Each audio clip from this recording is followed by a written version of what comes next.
Imagine soaring just 100 feet above the jungle canopy, completely exposed, gripping your machine gun with 2,000 rounds between your legs. The roar of the helicopter drowns out every other sound as you scan for targets.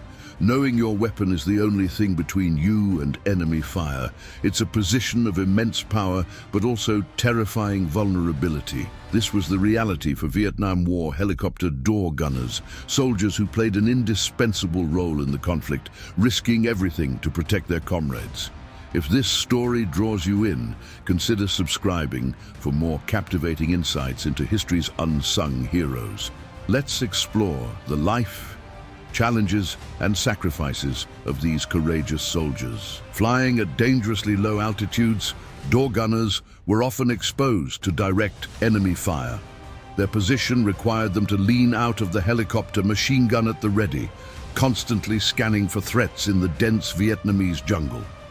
With their lives hinging on their reflexes and firepower, these soldiers lived in a state of constant vigilance.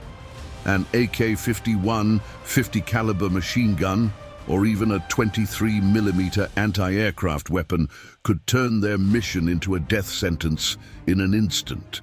Despite these dangers, their role was pivotal. Door gunners provided critical fire support during missions, protecting both the helicopter and the troops on the ground.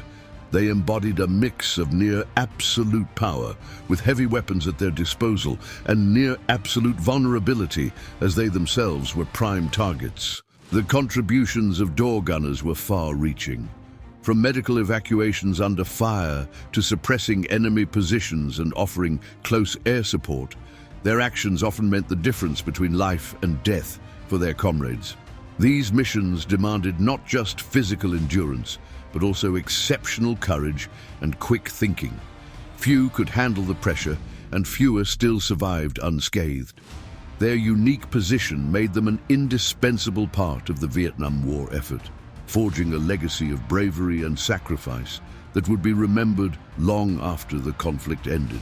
At the beginning of the Vietnam War, helicopter crews were relatively small, typically consisting of a pilot, co-pilot, and a crew chief who doubled as the door gunner.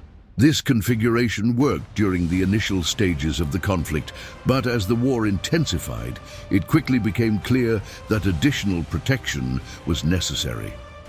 Helicopters were increasingly targeted and casualties mounted. To address this growing danger, a fourth crew member, nicknamed the shotgun rider, was introduced. This position brought both added firepower and additional risk. Strapped to the fuselage by a single monkey strap, these gunners hung halfway out of the helicopter, offering a wider range of fire but with virtually no protection from incoming bullets. The addition of the shotgun rider came with its own challenges. Straps occasionally failed, leaving soldiers dangling mid-air or, in some cases, plummeting to the ground. These incidents highlighted the perilous nature of the role, but also underscored the importance of the crew's teamwork and quick thinking to save one another in life or death situations. Becoming a door gunner required rigorous training to prepare soldiers for the unique demands of the role. Trainees learned to use the helicopter's intercom system for communication, how to assist the crew chief, and how to provide directional input using a clock system. They were also taught how to fly in formation to protect other helicopters during missions.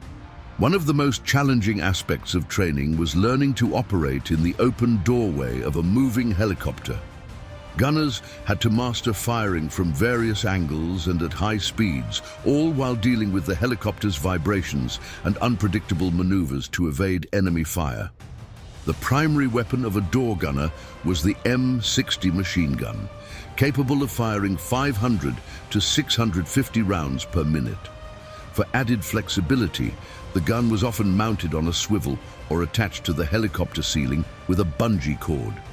On gunships, door gunners operated M134 miniguns, which could unleash an astonishing 6,000 rounds per minute. Ammo management was critical. With only 2,000 to 4,000 rounds per mission, gunners had to balance sustained firepower with conserving ammunition.